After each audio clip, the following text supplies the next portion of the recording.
Hello दोस्तों, स्वागत है आपका अपने यूट्यूब चैनल अनूप स्टडी में। आज हम लोग शुरू कर रहे हैं जो है कि प्रश्नावली 1.3 का क्वेश्चन नंबर 5 से लेकर के जो है कि क्वेश्चन नंबर 9 तक हम लोग देखेंगे। और इसके जो है कि पिछले वीडियो में हम लोग पढ़े थे 1 से लेकर के जो है कि 4 तक के प्रश्नों को हम लोग पढ़े थे। और वो भी हम बताए थे कि अगले दिन जो है कि हम लोग लेकर चलेंगे 5 से जो है कि प्रश्नों को लेकर चलेंगे, जो कि आपका टोटल आपके 9 प्रश्नों तक रहेगा। ठीक है, हल।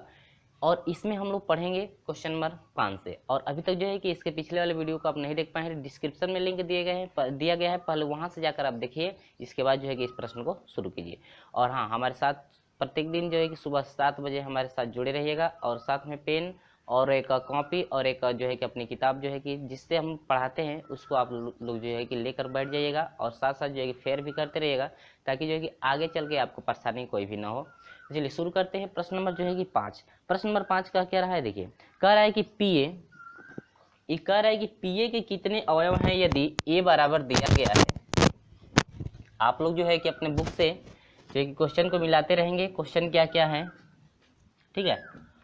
और जो जो ज़्यादा छोटा होगा हम क्वेश्चन भी उसको लिख देंगे, वो जो है क्वेश्चन भी लिख देंगे। तो यहाँ से कह रहा है कि 5वां कह रहा है कि पीए के कितने अवयव हैं यदि ए बराबर एक दिया गया है। ए बराबर दिया गया है क्या, 5। हम लोग जानते हैं कि 5 ही एक समुच्चय होता है, लेकिन 5 एक समुच्चय तो होता है लेकिन वह अवयव होता नहीं है। ठीक है, तो अवयव नहीं होता है। तो देखिए इसमें यह समुच्चय है, लेकिन अवयव की बात करें तो नंबर ऑफ अवयव की संख्या क्या आपकी कितनी हो जाएगी, 0। अवयव की संख्या कितनी, 0। तो नंबर ऑफ कह रहा है कि पीए फाइंड कीजिए। क्या, पीए जहां पर हम लोग के घात समुच्चय होता है ना, तो पीए निकालने के लिए फार्मूला क्या होता है, 2 का पावर कितना, n होता है। ठीक है, तो यहां से हम लोग रखेंगे तो देखिए 2 का पावर n नंबर ऑफ जो है समुच्चय को अवयवों की क्या है, संख्या है। तो इसमें तो यह समुच्चय था, लेकिन 5 माने होता है क्या, कुछ नहीं। जो खाली होता है तो खाली का मतलब यानी कि नंबर ऑफ कितना होगा, 0। यानी कि अवयवों की संख्या इसमें कितनी हो जाएगी, 0 हो जाएगी ना। तो यहाँ से हम लोग का मिलेगा क्या, n का पावर 0 हो जाएगा, 2 का पावर 0 हो जाएगा। तो हम लोग जानते हैं दोस्तों कि किसी का भी यदि पावर 0 हो तो उसका मान कितना होता है, 1 होता है। यदि आपका x का पावर 0 हो तो उसका मान भी कितना होगा, 1। हम लोग पढ़े होंगे पहले भी कि x का पावर 0 होता है तो इसका मान 1 होता है।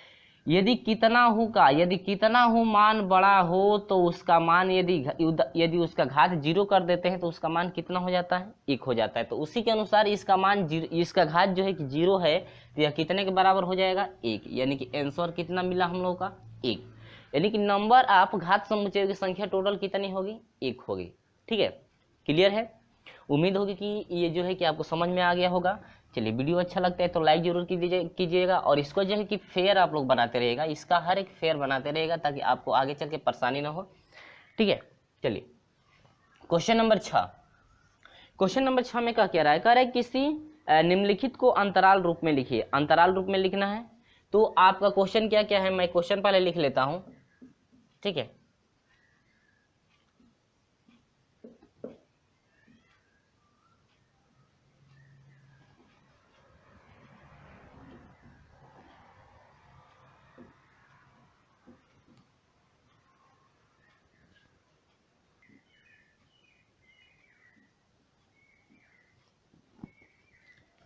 ठीक है, मैंने यहाँ पर जो है कि प्रश्नों को लिख दिया है।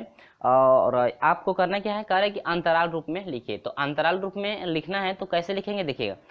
आपको सिर्फ छोटी सी बात याद रखना है। ठीक है, यदि आपको छोटी सी बात कौन सी याद रखनी है, यदि आपका इजकल टू और स्मॉलर देन भी हो या ग्रेटर देन भी हो, साथ में इजकल टू भी हो, तो हम लोग वहां पर बड़ा कोष्टक लगाएंगे। क्या लगाएंगे, बड़ा कोष्टक लगाएंगे। तो ध्यान से देखिएगा आप लोग, देखिए सिर्फ आपको एक इसमें से यदि समझ में आ जाता है तो तुरंत आप कर लेंगे। तुरंत आप तुरंत जो है कि आप क्या कर सकते हैं। ठीक है, चलिए कह रहा है कि यक्स कोलन एक्स। ठीक है, समझिएगा, यक्स कोलन एक्स बिलोंग्स कर रहा है, यानी एप्सिलॉन कितना आ रहा है। ठीक है, लेकिन यहाँ पर देखिए यक्स को जरा देखिएगा, जो यक्स का मान है बड़ा है। सुनिएगा, यक्स का मान जो बड़ा किया है, क्या इसके नीचे बराबर चिन्ह किया है, नहीं। ध्यान से समझिए, देखिए यह जो x का मान बड़ा तो है, लेकिन क्या यहाँ पर नीचे बराबर का चिन्ह ऐसे किया है, ये जो है कि ये वाला जो चिन्ह है ये बराबर इंडिकेट करता है। ठीक है, तो x का मान जो कह रहा है कि -4 से ये बड़ा है, x का मान जो है -4 से क्या बड़ा, लेकिन नीचे बराबर नहीं दे रहा है ना, तो बराबर नहीं दे रहा है तो पहले का हल मिला क्या, देखिए बराबर नहीं दे रहा है तो पहले छोटा कोष्ठक लगाएंगे। समझिएगा क्या कह रहा है, यहाँ पर जब बराबर नहीं दिया है तो पहले छोटा कोष्ठक लगाएंगे, इसके बाद इस अवयव को रखेंगे कितना, -4। ठीक है, इसके बाद जरा हम लोग इसमें चलेंगे, छोटा या स्मॉलर देन तो दिया है ना, स्मॉलर देन दिया है, लेकिन देखिए यहाँ पर बराबर का भी चिन्ह दिया है, बराबर भी चिन्ह आ गया, तो हम लोग 6 तो लिखेंगे, क्या लिखेंगे, 6 लिखेंगे, लेकिन यहाँ इधर से जो है कि हम लोग कैसा कोष्ठक लगाएंगे, बड़ा कोष्ठक। इसके पिछले वाले वीडियो में हम ये भी कहे थे कि जो है कि अंतराल उतना जो है कठिन है नहीं, हम लोग जो है जब प्रश्न आएगा तो उसका जो है कि वहीं से हम लोग सॉल्यूशन करके खुद समझ सकते हैं आसानी से। तो ये आपका पहला का आंसर रहा। जरा हम लोग दूसरा देखते हैं। ठीक है, तो दूसरा क्या है देखिएगा, तो यहाँ पर हम लोग मिलाएंगे तो x का मान तो -12 से बड़ा है, लेकिन बराबर का चिन्ह इंडिकेट नहीं है, तुरंत आप समझ जाएंगे कि छोटा कोष्ठक में बंद होगा ये। ठीक है, अब ये भी देखिए यहाँ इसमें भी बड़ा कोष्ठक बराबर का चिन्ह नहीं है, तब तो छोटा कोष्ठक, यानी कि दोनों तरफ से कैसा कोष्ठक लगाएंगे, छोटा कोष्ठक। यह पहले -12 रहेगा, कामा लगा करके उसके बाद क्या -10, इधर से भी कैसा कोष्ठक, छोटा कोष्ठक। कोई कहता है कि क्यों, इसलिए क्योंकि वह स्मॉलर देन में तो है या ग्रेटर देन में तो है, लेकिन उसके साथ जो है कि इक्वल टू का नहीं है। यदि इक्वल टू रहता तो आसानी से हम लोग बड़ा कोष्ठक लगा लेते। क्लियर है ना, उम्मीद होगी कि आपको बिल्कुल समझ में आ गया होगा। तो चलिए देखते हैं तीसरा क्या कह रहा है, देखिएगा तीसरा कहता है क्या कि x:x बिलोंग्स कर रहा है r से, x:x बिलोंग्स कर रहा है r से, जो कि आपको कह क्या रहा है, देखिए x का मान जो है बड़ा है 0 से और बराबर, देखिए बराबर दे दिया ना, तो बराबर दे दिया तो तुरंत आप समझ गए होंगे कि बड़ा कोष्ठक लगाना है। बराबर आ गया तुरंत आप समझ गए होंगे कि बड़ा कोष्ठक लगाना है, इसके बाद 0 रखना है, कामा लगाना है। इसमें देखिए छोटा तो इंडिकेट किया, लेकिन बराबर का चिन्ह इंडिकेट नहीं है ना, यानी कि इस तरह से यदि रहता तब तो बड़ा कोष्ठक लगाते, लेकिन नहीं है तो छोटे कोष्ठक से काम हम लोग चला लेंगे। ये हो गया क्या आपका अंतराल। ठीक है, अब चलिए आगे बढ़ते हैं, बिल्कुल समझ में आ जाएगा, ऐसा ही नहीं है कि समझ में आएगा, बिल्कुल इजी है। अभी देखिए आगे, अब इसमें देखिए दोनों में बराबर दिया है, देखिएगा दोनों में बराबर दिया है ना, तो इसका मतलब कि आप लोग खुद समझ गए होंगे कि बड़ा कोष्ठक 3 और कामा लगेगा कितना 4। ठीक है, तो ये रहा आपका क्या अंतराल रूप। अच्छा लगा ना, तो अच्छा लगा है तो वीडियो को लाइक भी कर दीजिए और शेयर अपने दोस्तों में जरूर कर दीजिएगा। तो ये आपका 4 रहा ना, लेकिन अब हम लोग अगले क्वेश्चन में जब चलेंगे तो आपको अब फिर उल्टा करना है। आपको क्या करना है, उल्टा करना है। तो उल्टा करना है तो देखिए क्या करना है, उल्टा करने के लिए क्या करना है वो समझिए। तो अब ये आपका मान देगा, अब आपको बनाना है ऐसा, क्या बनाना है ऐसा। तो देखिए हम सिर्फ आपको एक जो है एग्जाम्पल समझा रहे हैं कैसे बनाएंगे। जैसे मान लीजिए हम लिखते हैं x:x, ठीक है, यह बिलोंग्स करता है r से। तो दोस्तों आप लोग याद रखेंगे कि हर देखिए इतना जो प्रक्रिया है, ये जो प्रक्रिया है सभी में, ये प्रक्रिया हमेशा बनाएंगे हम लोग, इतनी प्रक्रिया तो हम लोग हमेशा लिखेंगे। ठीक है, यानी कि इस तरह से दिया हो, यदि इस तरह से बनाना हो तो इतना हम लोग प्रक्रिया हर एक में लिखेंगे। ठीक है, अब हम लोग बड़ा छोटा कोष्ठक देखिए, अब एक बार बड़ा करेंगे एक बार क्या छोटा, अब बराबर का जो चिन्ह इंडिकेट करेंगे हम लोग वह देखेंगे कि इस पे जो आपका जो है चिन्ह लगा हुआ है, कोष्ठक जो लगा हुआ है कौन सा है, उसके अनुसार हम लोग चलेंगे। ठीक है, तो देखिए कैसे होगा, x:x कह रहा है तो यहाँ से हम लोग मान लेते हैं कि 6, नहीं तो ये तो आपका ऐसे हो, जिससे मान लीजिए प्रश्न आपका दिया हो इस टाइप का बनाना है, तो जैसे मान लीजिए दिया हो और 3 दिया हो और आपका जैसे मान लीजिए 15 दिया हो। ठीक है, इतना इस तरह से यदि दिया हो और आपको बनाना है तो बनाएंगे कैसे, देखिए x:x, अब तो इस टाइप से था तो इस टाइप का बना लिया ना, अब हम लोग को इस टाइप का देगा, इस टाइप का बनाना है। ठीक है, इस टाइप का बनाना है, तो x:x बिलोंग्स कर रहा है किससे, r से। इतनी प्रक्रिया हम लोग हमेशा रखेंगे। ठीक है, अब देखिएगा 3 है ना, ठीक है, लेकिन 3 के पहले बड़ा कोष्ठक है, तो पहले 3 है तो पहले 3 रखिए। ठीक है, इसके बाद इस तरह से हम लोग चिन्ह इसमें हमेशा लगाएंगे, एक बार x भी लिखेंगे इस तरह से हमेशा, यानी कि ये जो है देख सुनिए 2 प्रक्रिया हम लोग ऐसे बना लेंगे इस तरह से। ठीक है, यानी कि x का मान इधर से देखिए x यहाँ पर लिखेंगे, एक बार बड़ा चिन्ह इधर बनाएंगे, एक बार इसी को पूछिए इसका क्या करेंगे, घुमा देंगे, यानी कि छोटा वाला इधर कर देंगे। ठीक है, तो इस तरह से पहले हर एक में लिख लेंगे। इसके बाद हम लोग क्या बंद कर दें, कोष्टक। अब हम लोग अंकों को लिखना है, बस किसको लिखना है, अंकों को। इतना हम लोग बना लेंगे, थोड़ा यहाँ पर गैप रख देंगे, यहाँ पर थोड़ा गैप। अब देखिए यहाँ पर 3 है तो 3 लिख दिया ना, लेकिन 3 के पहले ये बड़ा कोष्टक है, तो ये तो इस तरह से चिन्ह हमेशा रहेगा। बड़ा कोष्टक जब लगा है तो इसका मतलब कि इसके नीचे क्या रहा होगा, बराबर का भी चिन्ह रहा होगा। ठीक है, इतना हो गया। अब इसकी बारी, तो यहाँ पर हम लोग क्या रखेंगे, 15। ठीक है, तो छोटा कोष्टक है तो यहाँ इसका मतलब ये हुआ कि इसके नीचे जो है आपका बराबर का चिन्ह नहीं होगा। ठीक है, क्लियर हुआ। तो ये आपका इतना एक क्लियर हुआ ना। चलिए अभी प्रश्न स्टार्ट किया जाएगा तो बिल्कुल क्लियर हो जाएगा। तो ये आपका प्रश्न नंबर 6 रहा ना। तो चलिए ये प्रश्न नंबर जो है कि 7 है। प्रश्न नंबर 7 में क्या क्या रहा वो देखिए, हम जो है कि प्रश्न को लिख दिए हैं, यहाँ पर क्वेश्चन आपका लिखा गया है, सिर्फ आपको समझना है। कह रहा है कि निम्नलिखित अंतरालों को समुच्चय निर्माण रूप में लिखिए। समुच्चय निर्माण रूप में लिखना है तो पहले देखिएगा, अब जो प्रश्न नंबर 6 जो था, तो प्रश्न नंबर 6 में हम लोग पढ़े थे कि आपका जो है कि समुच्चय निर्माण में दिया था। ठीक है, अंतराल रूप में लिखना था, और इसमें आपका अंतराल रूप में दिया गया है, समुच्चय निर्माण रूप में लिखना है। चलिए शुरू कर लेते हैं। आपको सिर्फ वही याद रखना है किस समय बड़ा कोष्टक लगता है, किस समय जो है कि छोटा कोष्टक लगता है। देखिएगा तो ये सॉल्यूशन हो रहा है। ठीक है, अब यहाँ पर पहले महिला कोष्टक लगाएंगे। पहले हम अब बताए थे कि आपका कितना प्रोसेस चलेगा हमेशा। देखिए x:x बिलोंग्स करेगा किससे, r से, इतना ठीक है। ये प्रोसेस हर एक में चलेगा। अब यहाँ पर थोड़ा स्पेस रख देंगे, यक्स रख देंगे, इधर बड़ा का चिन्ह ऐसे लगा देंगे, इसके बाद इधर जो है कि छोटा का चिन्ह ऐसे लगा देंगे, इसके बाद महिला कोष्टक बंद। यहाँ पर 2 स्पेस छोड़ा गया है। ठीक है, अब देखिए अंक को भरने का तरीका क्या होता है। देखिए छोटा कोष्टक है ना, तो -3 है, तो यहाँ पर पहले -3 हो जाएगा। छोटा कोष्टक है, इसका मतलब कि इसके जो ये जो चिन्ह है इसके नीचे बराबर का नहीं रहा होगा, तभी आपका छोटा कोष्टक लगा है। अब इसमें भी छोटा कोष्टक है, इसका मतलब यहाँ पर बराबर का चिन्ह नहीं होगा, और ये 0 है तो क्या 0 हो गया। ठीक है, एक आंसर आ गया ना, बिल्कुल आसान है। चलिए दूसरा देखिए, फिर इतना प्रोसेस उसी में x:x बिलोंग्स कर रहा है r से, इसके बाद फिर इस पे छोड़िए greater than x smaller than, इसके बाद क्या स्पेस। ठीक है, इस तरह से आप लोग कर सकते हैं। अब थोड़ा चिन्ह के अनुसार चलिएगा। ये पहले देखिए 6 है ना, तो पहले यहाँ पर 6 रखेंगे। बड़ा चिन्ह है तो बड़ा चिन्ह आ गया, तो यहाँ पर इसका मतलब कि इसके नीचे क्या रहा होगा, बड़ा कोष्टक बराबर का चिन्ह रहा होगा, तभी वहाँ पर यहाँ पर जो है कि बड़ा कोष्टक लगा है। ठीक है, यहाँ पर अब दूसरा अंक 12 है, तो इसमें हम लोग भर देंगे क्या, यहाँ पर 12 भर देंगे। यहाँ पर बड़ा कोष्टक है तो इसका मतलब कि नीचे क्या रहा होगा, बराबर। क्लियर हो रहा है। चलिए अब हम लोग देखते हैं तीसरा क्या कह रहा है, जरा देखिएगा।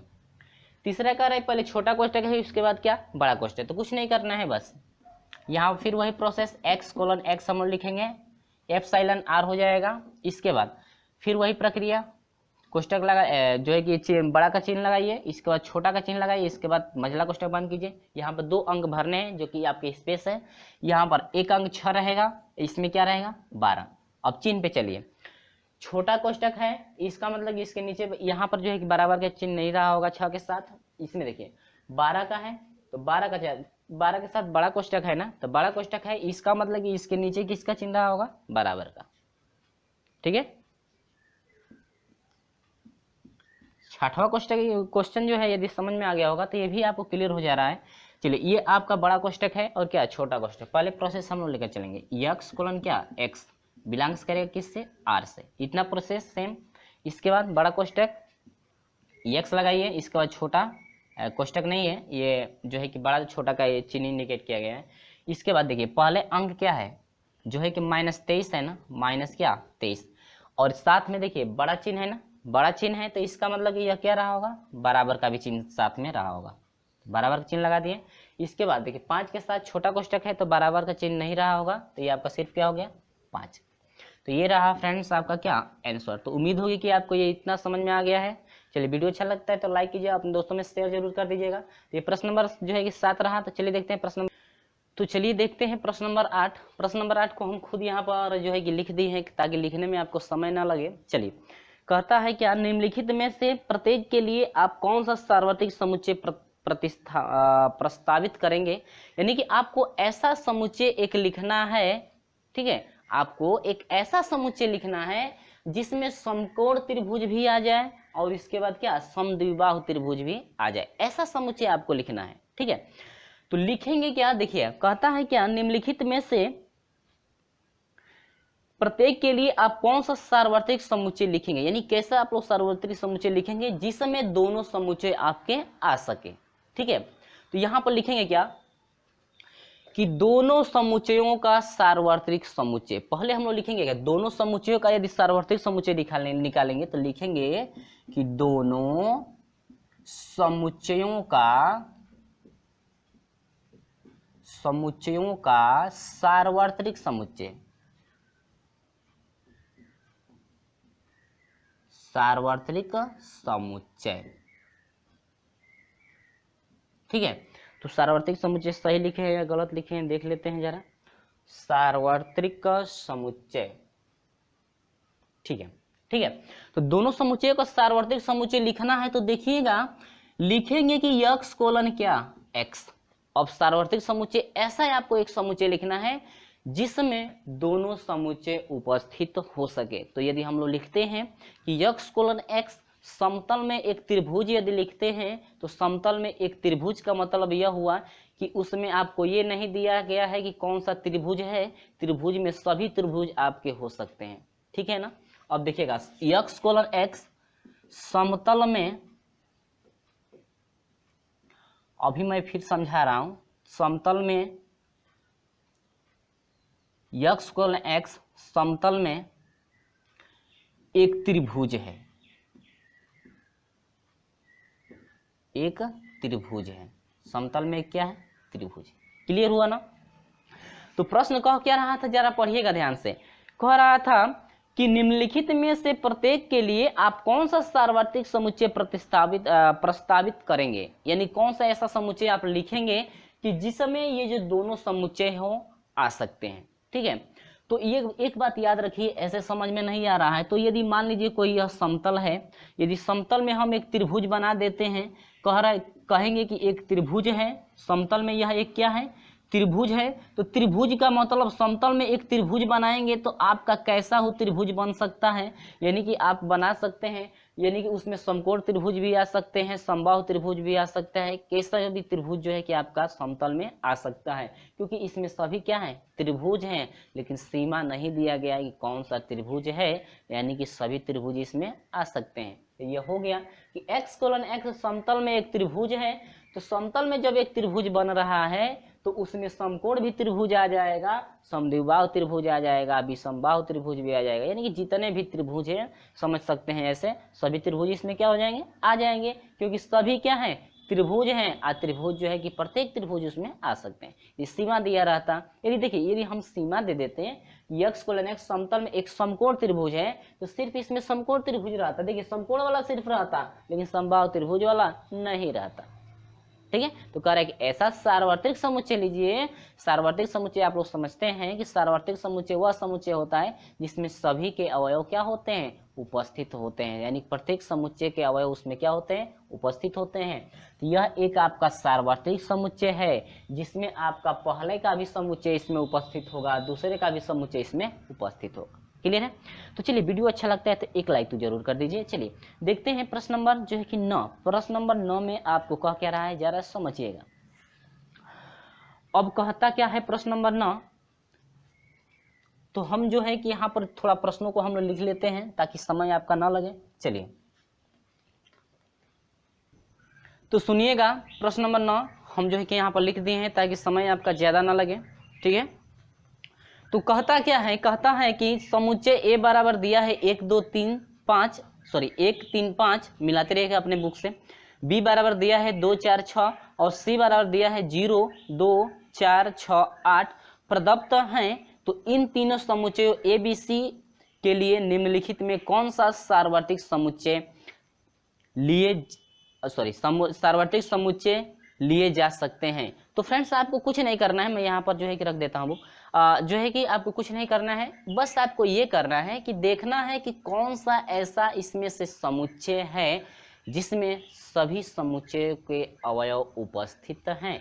ठीक है, सार्वत्रिक समुच्चय का मतलब ऐसा समुच्चय जिसमें सभी के अवयव आपके उपस्थित होते हैं, तो उसे हम सार्वत्रिक समुच्चय कहते हैं। तो देखिएगा, आइए टॉपिक पे अपने, यह ए है, ठीक है, यह क्या है बी, यह क्या है सी। तो आपको ये देखना है कि कौन सा 1 2 3 4 इन चारों में से कौन सा ऐसा समुच्चय है जिसमें ए का भी अवयव हो, बी का भी हो, सी का भी हो।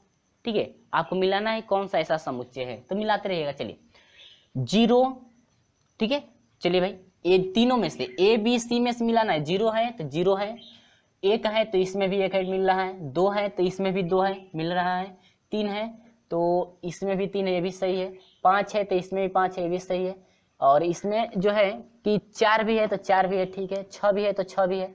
लेकिन हम लोग मिलने के देखने के लिए मिल रहा है कि इसमें सी में 8 भी है, सी में क्या है 8, लेकिन इसमें 8 है नहीं, तो क्या सार्वत्रिक समुच्चय हुआ? नहीं हुआ। ठीक है, कैंसिल हो गया। ये 5 है तो 5 मैंने खाली, इसमें अवयव एक भी है ही नहीं है, समुच्चय तो है लेकिन एक भी अवयव नहीं है, तो ये भी कैंसिल हो गया इससे। चलिए 0, तो चलिए 0 भाई है, हाई भाई उस पर मिलाते रहिएगा, आप लोग अपने बुक से मिलाते रहिएगा। 0 है, 1 1 भी है, 2 2 भी है, 3 3 भी है, और 4 4 भी है, 5 और देखते हैं भाई 5 भी है, 6 और उसमें 6 भी है, इसमें भी 6 है, कोई बात नहीं है, और 7 तो 7 नहीं है तो कोई बात नहीं है, 8 8 है उसमें, 9 9 नहीं है, 10। यानी कि जो है ये पूरा समुच्चय, यानी कि ए बी सी के सभी अवयव जो है इसमें क्या है उपस्थित है। ए बी सी के सभी अवयव जो है इस तीसरे समुच्चय में क्या है उपस्थित हैं। तो आपका हल, जिसे हम लोग सॉल्यूशन बोलते हैं, मुझे अंग्रेजी ज़्यादा आता नहीं है, तो ये आपका सॉल्यूशन है, सॉरी ये हल जो है, हल में हम लोग का क्या मिला क्वेश्चन, सॉरी प्रश्न नंबर चौथा मिला, तीसरा ऐसा है कि तीसरा आपका जो था 0 1 2 3 4 5 6 7 8 9 और क्या 10, ये जो है आपका कैसा समुच्चय है? सार्वत्रिक समुच्चय। कैसा समुच्चय? सार्वत्रिक समुच्चय। ठीक है, यानी कि ये आपका रहा क्या? सार्वत्रिक समुच्चय। क्लियर हुआ ना? क्योंकि सभी के अवयव यानी ए बी सी सभी के अवयव जो है कि तीसरे में उपस्थित हो रहे थे, तो ये आपका बना क्या? सार्वत्रिक समुच्चय। जरा चौथे को मिला लेते हैं। इसमें 1 से स्टार्टिंग किया गया लेकिन 0 भी चाहिए, तो 0 नहीं है तो ऐसे भी वो सार्वत्रिक समुच्चय नहीं है। ठीक है, यानी कि ये एक ऐसा समुच्चय है जिसमें सभी के अवयव उपस्थित है, तो ये रहा क्या? आपका सार्वत्रिक समुच्चय। तो दोस्तों वीडियो आपको कैसा लगा है कमेंट करके हमें जरूर बता दीजिएगा। वीडियो अच्छा लगता है तो लाइक कीजिए, अपने दोस्तों में शेयर जरूर कर दीजिएगा। तो इस तरह से हमारे साथ जो है प्रतिदिन सुबह 7 बजे हमारे साथ जुड़े रहिएगा। और अगले दिन जो है कि हम लोग लेकर चलेंगे अगला चैप्टर, अगला चैप्टर आपका होगा 1.4 और 1.4 को स्टार्ट करने से पहले हम लोग कुछ एग्जाम्पल समझेंगे। तो चलिए मिलते हैं, पहले आपसे एग्जाम्पल में मिलेंगे। इस तरह से हमारे साथ सुबह 7 बजे हमेशा मिलते रहिएगा। चलिए आपसे मिलते हैं अगले वीडियो में।